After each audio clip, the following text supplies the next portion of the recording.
নমস্কার বন্ধুরা, আপনারা দেখছেন বঙ্গবাংলা আপডেট ইউটিউব চ্যানেল। অবশেষে সেই দিন কি আসতে চলেছে বছরের পর বছর ধরে রাজ্য সরকারি কর্মচারীরা যে ন্যায্য অধিকার ডিএ পাওয়ার জন্য লড়ছেন, সেই মামলায় আজ সুপ্রিম কোর্টে এলো নতুন মোড়। আজ আদালত কি বলল, রাজ্য কি বলল এবং আগামীকালই বা কি হতে চলেছে, সব কিছু জানুন আজকের এই গুরুত্বপূর্ণ আপডেটে। এক মিনিটও মিস করবেন না। আর চ্যানেলে নতুন এসে থাকলে অবশ্যই সাবস্ক্রাইব করে রাখুন। অবশেষে প্রতীক্ষাল অবসান ঘটতে চলেছে। সুপ্রিম কোর্টের ডিএ মামলার শুনানি নিয়ে এলো নতুন মোড়। আজকের শুনানিতে একটি গুরুত্বপূর্ণ সিদ্ধান্ত নেওয়া হয়েছে, যা রাজ্য সরকারি কর্মচারীদের জন্য অত্যন্ত তাৎপর্যপূর্ণ। আগামীকাল এই মামলার আবার শুনানি হবে বলে জানানো হয়েছে। এই খবরটি রাজ্য সরকারি কর্মচারীদের মধ্যে নতুন করে আশা জাগিয়েছে।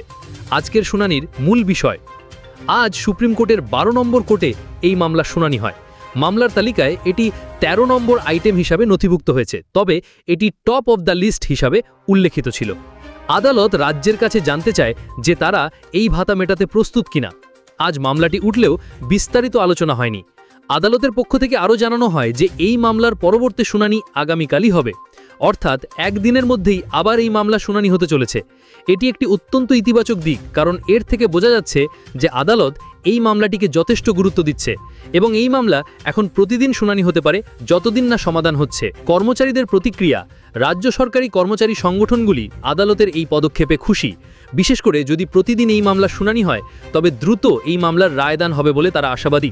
তারা মনে করছেন যে অবশেষে ন্যায় বিচার পেতে চলেছেন। তাদের আশা, সুপ্রিম কোর্ট রাজ্যের আবেদন খারিজ করে দিয়ে তাদের পক্ষেই রায় দেবে। আগামীকালের শুনানির সম্ভাব্য ফলাফল।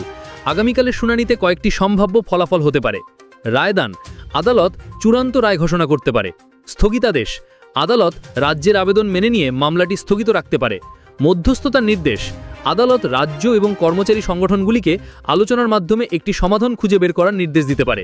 তবে বর্তমান পরিস্থিতি বিচার করে বলা যায় যে চূড়ান্ত রায়দানের সম্ভাবনাই সবচেয়ে বেশি। সুপ্রিম কোর্টের ডিএ মামলার এই নতুন মোড় রাজ্য সরকারি কর্মচারীদের জন্য একটি বড় খবর।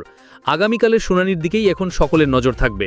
আশা করা যায় এই দীর্ঘ প্রতীক্ষার অবসান ঘটবে এবং কর্মচারীরা তাদের ন্যায্য অধিকার ফিরে পাবেন।